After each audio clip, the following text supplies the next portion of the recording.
우리가 삶의 고난이 때로는 우리를 절망으로 밀어 넣을 때가 있습니다. 미래가 보이지 않고 모든 것이 무너져 버리는 순간 우리는 한없이 무력해져 절망 속에 빠지곤 합니다. 오늘 우리가 함께 읽은 본문에서 예레미야가 바로 그 절망 가운데 빠져 있습니다. 예레미야는 남유다 시대 마지막 시대에 활동했던 선지자였습니다. 그는 하나님께 음성을 듣고 예루살렘이 바벨론에 의해서 멸망당할 것을 예언을 하였고 그 비극을 자신의 눈으로 직접 목격을 하였습니다. 전쟁의 후에 참혹한 광경 속에서 그는 남유다의 황폐해진 모습을 본문 1장 1절에서 이렇게 탄식을 합니다. 슬프다 이 성이여, 본래는 거민이 많더니 이제는 어찌 그리 적막히 앉았는고. 본래는 열국 중에 크던 자가 이제는 과부 같고, 본래는 열방 중에 공주 되었던 자가 이제는 조공 드리는 자가 되었도다. 예루살렘은 성은 한때 하나님의 성전과 왕궁이 있었던 남유다의 중심지였습니다. 수많은 사람들이 오가며 기쁨과 활력이 넘쳤던 그런 곳입니다. 그러나 바벨론의 공격으로 인하여서 예루살렘 성은 함락되었고 하나님의 성전은 비참하게 불에 타버렸습니다. 수많은 사람들이 죽거나 포로로 잡혀갔으며 그 영화로웠던 도시는 이제 사람이 살아갈 수 없는 황무지가 되어버렸습니다. 들깨들도 젖을 주어 그들의 새끼를 먹이는데 젖먹이가 젖을 먹지 못하여서 목이 말라 혀가 입천장에 붙고 어린아이들이 배가 고파 떡을 달라 하지만 떡을 떼어줄 사람이 없다라고 예레미야는 이야기합니다. 열국 중에 있던 큰 자가 이제는 과부가 되었습니다. 이것은 단순한 비유가 아닙니다. 나오미가 남편과 두 아들을 잃고 이방인 며느리 룻과 함께 고향으로 돌아갔을 때 고향 사람들이 그를 환영하자 그는 나를 나오미라 부르지 말고 내 인생이 참 쓴 인생, 비참한 인생이 되었다라고 이야기하며 마라라라고 부르라고 합니다. 이 땅에서 모든 것을 잃고 돌아온 그 나오미의 모습처럼 남유다도 한때는 찬란했던 나라였지만 이제는 모든 것이 다 무너져버린 그런 과부와 같은 모습이 되었다라고 예레미야는 이야기합니다. 과거에는 공주와 같은 신분으로 손에 물도 묻히지 않고 살았는데 이제는 강제 노동을 해 조공을 바쳐야지 되는 신세가 되었습니다. 예레미야는 멸망당한 남유다의 모습을 보면서 그의 감정을 숨기지 않고 예레미야 애가 2장 11절에 이렇게 이야기를 합니다. 내 눈에 눈물이 상하며 내 창자가 끊어져 내 간이 땅에 쏟아졌다라고 절망하며 말합니다. 우리의 삶에도 예레미야처럼 극한 어떤 두려움, 고난, 위협으로 마음이 무너지는 경우가 생길 수 있습니다. 가만히 보면 우리가 사용하는 말 중에도 그런 의미들이 많이 있습니다. 매우 절망적이거나 앞날이 보여지지 않을 때, 어떤 해결책도 내 눈앞에 보여지지 않을 때 우리는 눈앞이 캄캄하다, 때로는 패닉에 빠졌다라고 이야기를 합니다. 큰 재난이 닥쳐서 모든 것이 붕괴되어 버리는 것 같은 심정들, 또 감당하기 힘든 큰 충격을 받았을 때 땅이 꺼진다라고 이야기하죠. 그리고 하늘이 무너지는 것 같다라고 이야기를 합니다. 큰 공포나 두려움으로 숨조차 쉴 수 없을 만큼 압박감과 긴장감을 느낄 때 숨이 막힌다, 심장이 내려앉는다라고 이야기합니다. 성경의 많은 인물들을 보면은 정말 눈앞이 깜깜해지고 숨이 막힐 듯한 고난과 어려움 속에서 절망과 슬픔을 토해내는 많은 순간들을 자주 발견할 수가 있습니다. 그 중에 대표적인 인물이 다윗입니다. 다윗의 시편을 읽다 보면 그는 엄청난 고통 속에서 하나님께 간절히 부르짖으며 눈물로 호소하며 절망 가운데서 자신을 보호해달라고, 깊은 수렁 가운데서 자신을 꺼내달라고 간구하는 모습을 자주 봅니다. 또 다른 예로 엘리야를 들 수 있습니다. 그는 갈멜산에서 바알 선지자 450명과 하늘에서 불을 내리게 하는 대결에서 승리하지만 이세벨이 그를 죽이겠다라는 협박을 듣고는 두려워서 남유다 부엘세바까지 도망을 갑니다. 로뎀 나무 그늘 아래서 그는 여호와여 이제는 충분합니다. 내 생명을 거두어 주십시오라고 얘기합니다. 내 조상들보다 나은 것이 없다라고 절망에 빠져 기도하는 모습을 기억합니다. 그가 그렇게 수고하고 애썼지만 더 나은 것이 아니고 더욱더 악해져가는 그런 삶 가운데 절망한 것이죠. 욥의 아내는 하나님께서 그의 남편을 치시는 것 같이 느껴져서 그의 남편의 고통을 보면서 차라리 하나님을 원망하고 죽으라라는 극단적인 말까지 하게 되어집니다. 우리의 삶에도 다양한 형태의 고난이 예외 없이 찾아옵니다. 사랑하는 아내나 사랑하는 남편 또 부모님을 갑작스럽게 잃어버린 그런 분들도 계십니다. 눈에 넣어도 아프지 않을 내 생명보다 귀한 자녀를 어떤 사고나 질병으로 잃어버린 분들도 계십니다. 물론 우리가 천국의 소망은 있지만 상실의 슬픔이 너무나도 크고 사랑하는 이가 너무 보고 싶어서 나도 데려가라고 부르짖는 울부짖는 분들도 계십니다. 땀 흘려 세운 회사를 한순간에 잃어버린 분들도 계시고요.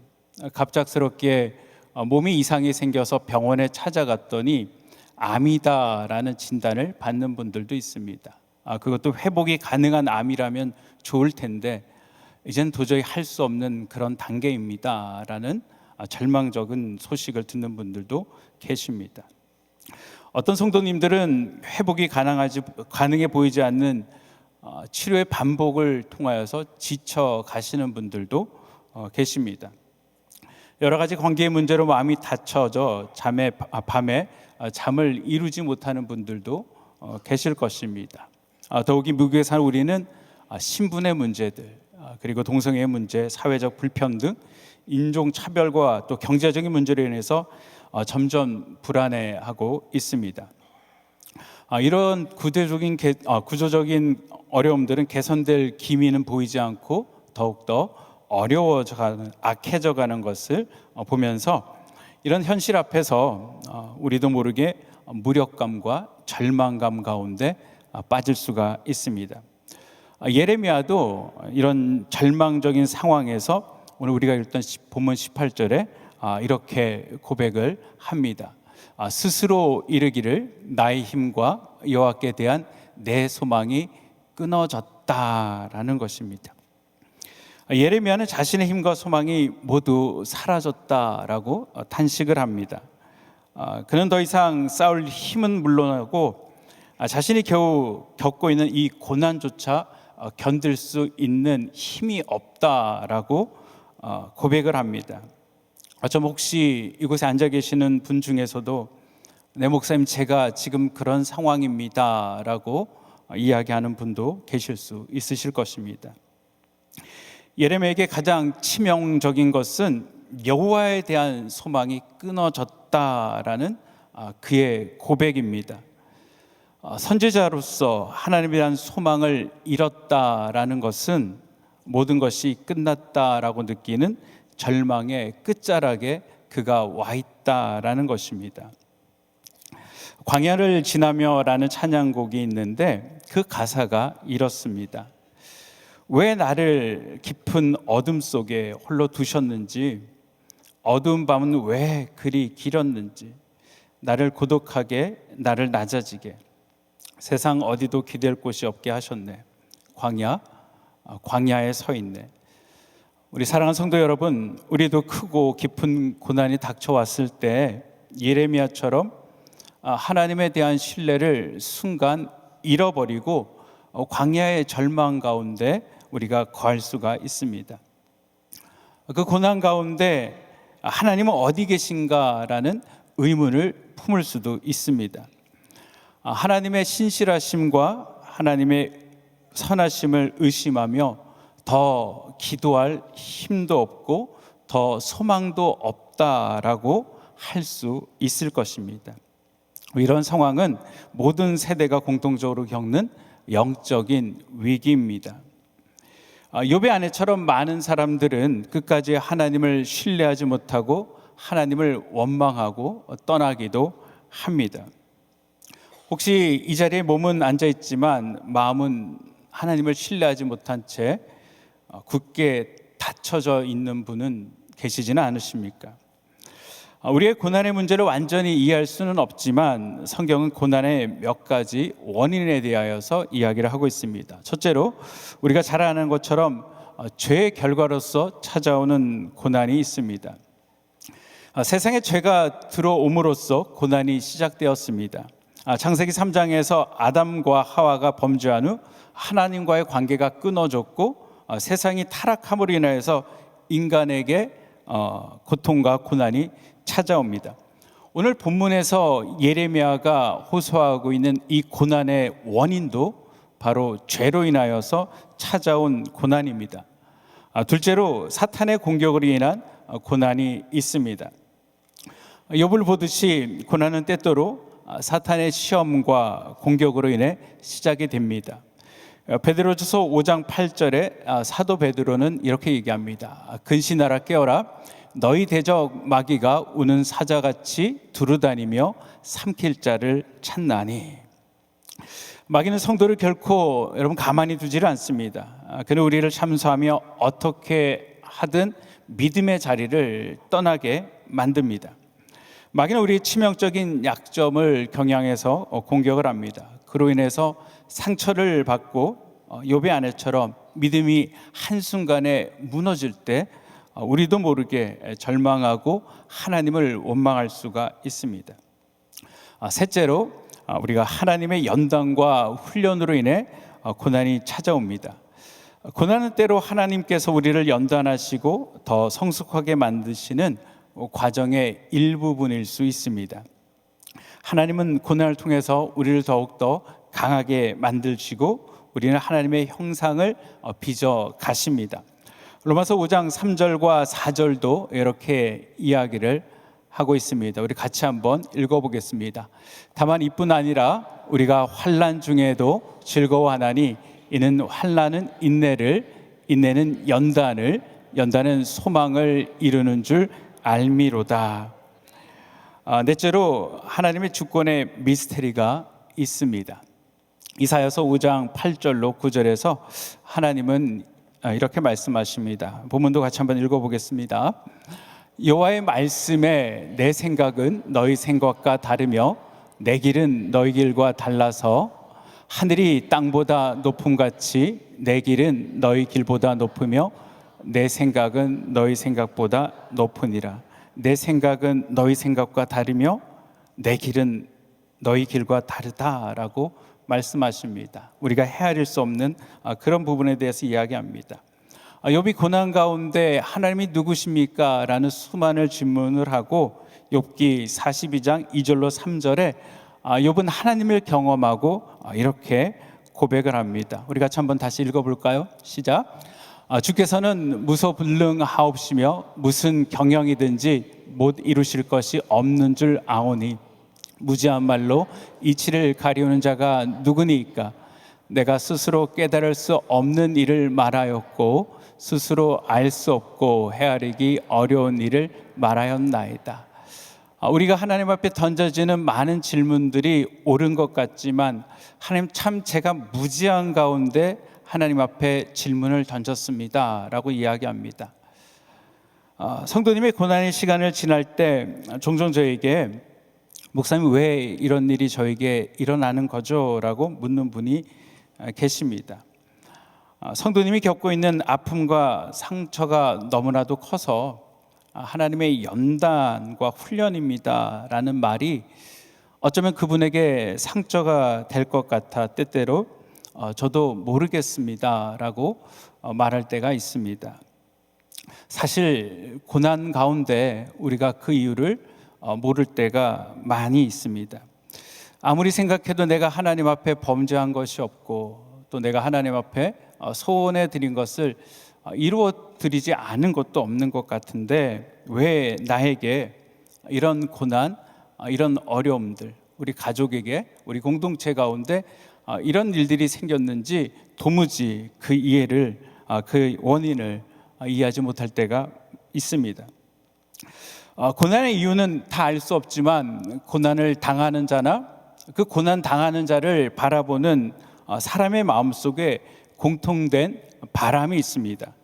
그것은 바로 최대한 빨리 그 고난에서 벗어나는 것입니다. 깊은 수렁 같은 절망감에서 벗어나는 것입니다. 여러분, 오늘 본문에서 예레미야는 어떻게 엄청난 고난으로 인한 절망감에서 여러분 벗어날 수가 있었을까요? 우리도 어떻게 하면 고난에서 소망으로, 절망에서 희망으로 나아갈 수가 있을까요? 오늘 본문에서 반전은 19절에서 시작이 됩니다. 예레미야는 18절에서 여호와에 대한 소망이 끊어졌다라고 고백을 합니다. 근데 19절에서는요, 우리 같이 한번 읽어볼까요? 시작. 내 고초와 내 재난, 곧 쑥과 담즙을 기억하소서. 하나님, 내 고초와 내 재난, 내 쑥과 담즙, 이 어려움들을 기억하소서라고 이야기합니다. 여러분, 지금 예레미야는 누구에게 기억해 달라라고 호소하고 있는 것입니까? 맞습니다. 바로 하나님에게 예레미야는 나를 기억해 달라라고 이야기하고 있습니다. 여호와에 대한 소망이 완전히 끊어졌다라고 이야기하는 그가 바로 그 끊어진 그곳에서 다시 하나님을 찾기를 시작하는 것입니다. 여러분, 남유다가 왜 이 고난을 당하고 있습니까? 누가 이 고난을 남유다에게 허락을 하셨습니까? 바로 하나님께서 이 모든 것들을 허락하셨습니다. 하나님은 바벨론을 통해서 남유다를 심판할 것을 말씀하셨고 그 말씀대로 이루셨습니다. 하나님의 이루심, 하나님의 하심이 얼마나 강했던지 예레미야는 내 소망이 끊어졌다라고 고백할 정도였습니다. 특히 이 고난이 죄의 결과로 온 것이기 때문에 사람들의 마음속에는 이런 생각이 들 수 있습니다. 이제 정말 끝난 것 아닌가? 하나님께서 우리를 북이스라엘처럼 완전히 버려버리시는 것은 아닌가라는 생각을 할 수 있습니다. 하나님께서 분명히 회복을 약속했지만 현재 당하고 있는 그들의 처참한 상황이 너무나도 절망적인 상황이었기 때문에 소망이 전혀 보이지 않는 것입니다. 그런데 그 아무것도 보이지 않던 그 곳에서 그랬던 예레미야가 오늘 보면 20절과 22절에 이렇게 이야기를 합니다. 우리 본문 같이 한번 읽어보겠습니다. 내 심령이 그것을 기억하고 낙심이 되오나 중심에 회상하온즉 오히려 소망에 있사옴은 여호와의 자비와 긍휼이 무궁하심으로 우리가 진멸되지 아니함이니이다. 예레미야는 하나님께 자신을 매로 때리고 살과 가죽을 쇠하게 하고 뼈가 꺾이는 고통을 당하였다라고 이야기를 합니다. 그의 몸은 쇠사슬에 묶여 꼼짝도 할 수가 없고 다듬은 돌로 그의 앞길들을 막으시고 그의 길을 굽게 하사 곰과 사자가 있는 위험한 곳으로 그를 인도했습니다. 하나님은 그의 몸을 찢으시고 그를 조롱거리로 만드셨습니다. 그럼에도 불구하고 그 상황 가운데 예레미야는 이렇게 이야기를 합니다. 절망적인 상황임에도 불구하고 생각해보니 완전히 하나님 진멸되지는 않았습니다 라는 것입니다. 하나님, 남겨진 자가 있습니다 라고 예레미야는 이야기합니다. 죄의 결과로 완전히 파괴되어져야 될 상황이지만 여전히 끝나지 않는 것을 그는 깨달았습니다. 그리고 그 진멸된 것이 내가 하나님을 붙잡아서 하나님께서 나를 지키는 것이 아니고 나의 소망은 완전히 끝났다라고 그는 절망하지만 하나님의 자비와 하나님의 긍휼이 우리를 붙잡고 계시다라는 것을 그는 깨달았습니다. 하나님의 공의는 죄에 대해서 철저한 징벌을 요구하시지만 동시에 하나님의 인자는 인간의 죄를 넘어서십니다. 사랑하는 성도 여러분, 하나님께서 하시는 심판은, 성도들에게 하시는 심판은 결코 끝이 아니라 하나님과의 새로운 관계를 시작하는 시작점임을 기억하시기를 바랍니다. 하나님은 공의로 죄를 심판하는 동시에 그 심판 속에서도 구원의 여지를 주시는 분이십니다. 이것을 가장 분명히 보여주는 것이 여러분 그리스도의 십자가입니다. 하나님의 공의는 우리의 죄를 대신하여서 예수 그리스도를 십자가에서 찢으셨습니다. 몸과 물과 피를 흘리시며 그를 십자가에 못 박아 죽이셨습니다. 그러나 하나님의 긍휼과 하나님의 인자로 인해 누군지 그리스도를 믿는 자, 그 이름을 믿는 자에게는 하나님의 자녀가 되는 권세를 주셨다라고 말씀하십니다. 예레미야는 이 절망적인 상황 속에서도 그 하나님의 인자하심과 하나님의 긍휼하심을 기억해냅니다. 고난 중에서도 하나님의 신실하심을 생각해 보니까 그의 마음 가운데 소망의 회복이 시작된 것입니다. 여러분, 하나님의 조건 없는 이 헤세드, 자비는 저주받아 마땅한 자조차도 불쌍히 여기시며 그를 긍휼히 여기시는 것입니다. 하나님의 자비와 사랑은 변함이 없으시기 때문에 예레미야는 이렇게 고백을 합니다. 주의 성실이 크도소이다. 이것이 아침마다 새롭습니다. 라고 이야기를 합니다. 여러분, 고난은 오래가고 괴로울 수 있지만 하나님의 자비와 하나님의 그 인자는 그 고난보다 더 큰 것임을 믿으시기를 바랍니다. 하나님의 은혜는 날마다 새롭습니다.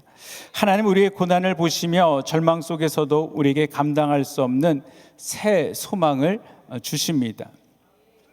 하나님의 인자와 긍휼을 깨닫는 순간 여러분 예레미야의 생각은 고난에서 소망으로, 깊은 절망에서 희망으로 전환됩니다. 결국 예레미야는 하나님의 주권을 인정하며 하나님께 소망을 두어야 함을 고백을 합니다. 그리고 예레미야는 오늘 보면 24절, 26절에서 이렇게 고백을 합니다. 우리 같이 한번 읽어보겠습니다. 시작. 내 심령에 이르기를 여호와는 나의 기업이시니 그러므로 내가 저를 바라리라 하도다. 무릇 기다리는 자에게나 구하는 영혼에게 여호와께서 선을 베푸시는도다. 사람이 여호와의 구원을 바라고 잠잠히 기다림이 좋도다. 아멘. 예레미야는 여호와께 대한 소망이 끊어졌다라고 말했던 사람입니다. 그러나 이제 그는 자신의 심령 깊숙한 곳에서 여호와는 나의 기업입니다라고 고백을 합니다. 여러분, 이 고백은 절망의 한가운데서도 여호와를 그의 유일한 소망과 그 유일한 소망의 근거임을 깨닫는 표현입니다. 여호와는 나의 기업입니다라는 고백은 정말 여호와 없으면은 내가 살 수 없고 머물 것도 없으며 오직 여호와만이 내가 의지할 대상입니다라고 그가 고백하는 것입니다. 그러므로 그는 오직 나는 여호와 하나님만을 바라보겠습니다라고 고백을 합니다. 여러분, 절망은 우리에게 피할 수 없는 현실이지만 그 절망의 끝에는 반드시 하나님의 소망이 있는 줄 믿으시기를 바랍니다. 예레미야와 동시대에 살았던 선지자 중에 에스겔이 있습니다. 에스겔은 바벨론 포로기 동안에 바벨론에서 이스라엘 백성들에게 하나님의 메시지를 증거했던 선지자입니다. 하나님은 에스겔에게 절망 중에도 소망을 주는 강력한 환상을 보여주십니다. 에스겔서 37장에는 마른 뼈의 환상이 등장합니다. 에스겔은 한 골짜기로 인도되어 그곳에서 바짝 마른 뼈들을 보게 됩니다. 그때 하나님께서 이 에스겔에게 질문을 합니다. 인자야, 이 뼈들이 살아날 수 있겠느냐라는 것이죠. 예레미야와 같이 절망적인 상황 가운데 있는 그 에스겔에게 어쩌면 포로주에서 더 큰 절망감을 느끼고 있을 그에게 하나님께서는 인자야, 완전히 말라빠진 이 뼈들이 살아날 수 있겠느냐라고 물어보십니다. 네가 보기엔 이곳 가운데 소망이 있느냐라는 것이죠. 너의 죽은 것이 살아날 수 있겠느냐라고 하나님은 묻습니다. 사랑하는 성도 여러분, 아무리 주변을 둘러보아도 어떤 소망이 보이지 않을 때가 있습니다. 여러분, 마른 뼈가 살아나는 것은 인간의 힘으로는 불가능한 일입니다. 이스라엘의 회복도 여러분 당장에는 불가능한 일입니다. 우리의 삶 속에도 바짝 이 마른 뼈와 같은 사건들, 내가 생각하기에 이거는 불가능하다라고 생각하는 그 상황들, 에스겔은 절대 마른 뼈를 살릴 수 없습니다. 그런데 그럼에도 불구하고 왜 하나님께서는 에스겔에게 이 질문을 하셨을까요? 에스겔은 하나님이 왜 자신에게 그 질문을 한 줄 알았습니다. 그리고 에스겔은 이렇게 대답을 합니다. 주 여호와여, 주께서 아십니다. 주님, 살리는 것은 하나님의 주권에 달려 있습니다. 하나님께서 원하신다라면은 네, 하나님 가능합니다라고 이야기합니다. 하나님이 에스겔에게 뼈들아 여호와의 말씀을 들을지어다라고 선포하게 하신 이후에 에스겔서 37장 5절 중반부터 6절에 이렇게 선포하게 하십니다. 우리 그 말씀 같이 한번 읽어보겠습니다. 시작. 내가 생기로 너에게 들어가게 하리니 너희가 살리라. 너희 위에 힘줄이 두고 살이 입히고 가죽으로 덮고 너희 속에 생기를 두리니 너희가 살리라. 또 나를 여호와인 줄 알리라 하셨다 하라. 하나님께서 하시겠다라는 것이죠. 놀라운 것은 하나님께 하셨던 말 그대로 에스겔이 선포를 하자 뼈들이 서로 맞춰주고 힘줄이 생기고 살이 오르며 가죽이 덮입니다. 그리고 하나님의 생기가 그 가운데 들어가며 극히 큰 군대가 되었다라고 이야기합니다. 그 되어진 환상 이후에 하나님께서는 에스겔에게 37장 11절과 12절에 이렇게 이야기를 하십니다. 같이 한번 읽어보겠습니다. 시작. 또 내게 이르시되 인자야, 이 뼈들은 이스라엘 온 족속이라.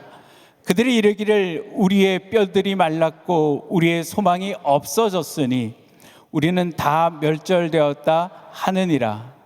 그러므로 너는 대언하여 그들에게 이르기를 주 여호와의 말씀에 내 백성들아, 내가 너희 무덤을 열고 너희로 거기서 나오게 하고 이스라엘 땅으로 들어가게 하리라. 아멘. 여러분, 마른 뼈는 절망적인 상징이지만 하나님께서 그들에게 생기를 불어넣어 주시니까 그들이 다시 살아납니다. 우리의 삶에도 때로는 이런 절망적인 마른 뼈 같은 상황이 찾아오지만 여러분, 그 가운데 우리 하나님께서 일하고 계심을 믿으시기를 바랍니다. 예레미야도 오늘 본문 25절과 26절에서 아까 우리가 읽었던 대로 이렇게 이야기합니다. 다시 한번 읽어보겠습니다. 시작. 무릇 기다리는 자에게나 구하는 영혼에게 여호와께서 선을 베푸시는도다. 사람이 여호와의 구원을 바라고 잠잠히 기다림이 좋도다. 아멘. 우리도 고난 속에서 하나님의 때를 믿고 인내하며 기다리는 신앙의 자세를 가져야만 합니다. 고난 중에도 하나님은 여전히 우리를 신실하게 돌보시는 분이십니다. 예레미야서 33장, 오늘 보면 33절에 예레미야는 이렇게 고백을 합니다. 같이 한번 읽어보겠습니다. 주께서 내 인생으로 고생하며 근심하게 하심이 본심이 아니로다. 아멘. 여러분, 하나님은 결코 우리의 고난과 어려움을 즐거워하는 분이 아니십니다.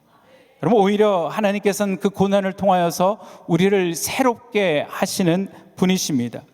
여러분, 고난은 우리를 힘들게 만들지만 여러분, 고난 속에서도 하나님의 변하지 않는 긍휼의 손길이 있으십니다.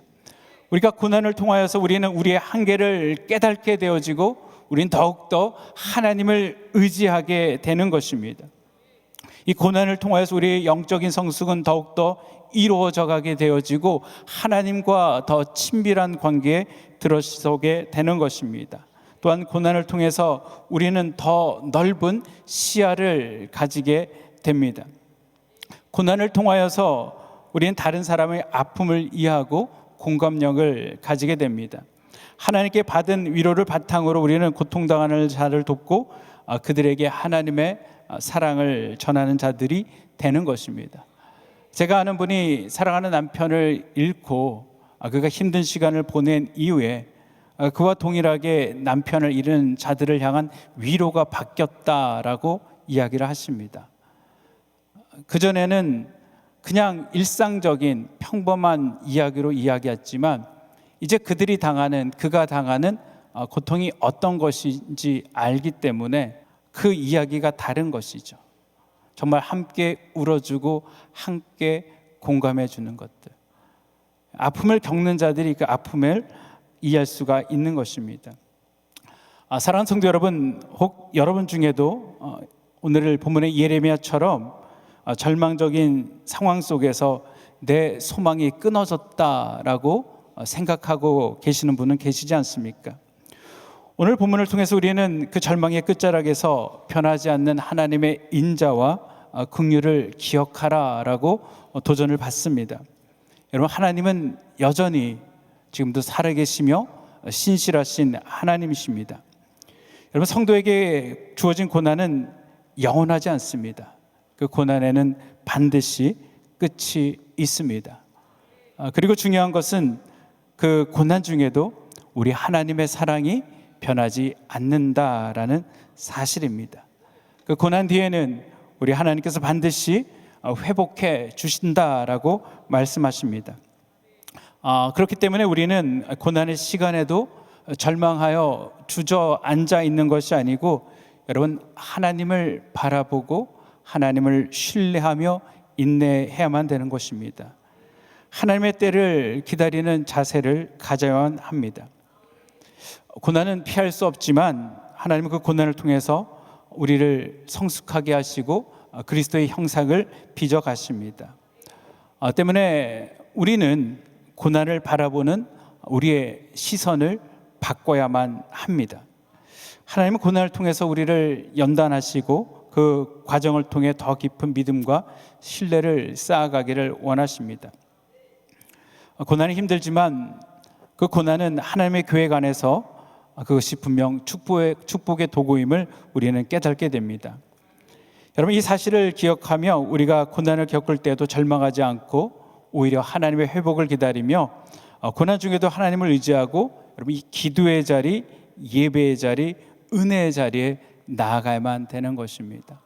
사랑하는 딸을 보내고 절망 가운데 계셨던 분, 항상 집에서 우울한 기운 가운데 있던 우리 권사님께서 정말 회복되어질 수 있는 시간들은 예배의 시간이었다라고 말씀을 하십니다.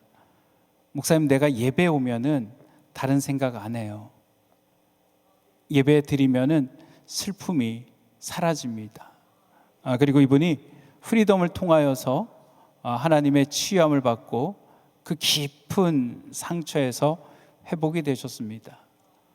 그분을 위해서 기도하며 하나님께서 우리가 이해할 수 없는 시간들이지만 이것을 통해서 이분을 위로자로 세우셨구나라는 뜻을 발견하게 되어집니다. 여러분, 고난의 시간에 결코 예배의 자리를 떠나지 마시기를 바랍니다. 기도의 자리를 지키시기를 바랍니다. 그리고 함께 공동체가 그 아픔을 나누고 서로 기도해야지만 됩니다. 가정교회 식구들이 함께 찾아가서 혼자 두지 않았고요, 같이 얘기하고 교제를 나눕니다. 여러분, 우리 하나님께서 우리 교회 가운데 가정교회를 허락해 주심이 축복인 줄 믿으시기를 바랍니다. 우리 삶 가운데 수많은 어려움과 힘든 문제들이 생겼을 때 우리가 어디 가서 그런 이야기를 할 수 있겠습니까? 가정교회에 와서 함께 그 아픔들을 나누는 것들이죠. 함께 눈물을 흘리고 함께 기도하고, 당사자는 도저히 하나님 바라볼 수 없지만 계속 하나님을 향하여서 바라볼 수 있도록, 또 하나님의 신실하신 메시지를 그 영혼에게 부어줄 때 그 영혼이 깊은 수렁 가운데서, 그 절망의 상황 가운데서 하나님의 소망으로 회복되어질 줄 믿습니다. 광야를 지나며의 뒷부분의 가사는 이렇습니다. 주님만 내 도움 되시고, 주님만 내 빛이 되시는, 주님만 내 친구 되는 광야, 주님 손 놓고는 단 하루도 살아갈 수 없는 곳, 광야에 서 있네. 주께서 나를 사용하시려, 나를 더 정결하게 하시려 나를 택하여 보내신 그곳 광야, 성령이 내 영을 다시 태어나게 하는 곳 광야에 서 있네. 내 자아가 산산이 깨어지고 높아지려 했던 내 꿈도 주님 앞에 내려놓고 오직 주님 뜻만 이루기를, 나를 통해 주님만 드러나기를 광야를 지나며. 여러분, 결코 하나님은 우리를 광야에 홀로 내버려 두지 아니하시고 광야를 광야 가운데 이유 없이 보내시는 분이 아니십니다. 고통을 통하여서 우리는 새롭게 하나님의 손길을 신뢰할 수가 있고요, 끝까지 믿음으로 나아갈 때 우리는 더 큰 하나님의 영광을 볼 줄 믿습니다. 그렇기 때문에 우리 모두가 끝까지 하나님을 신뢰하시기를 주님의 이름으로 축원드립니다.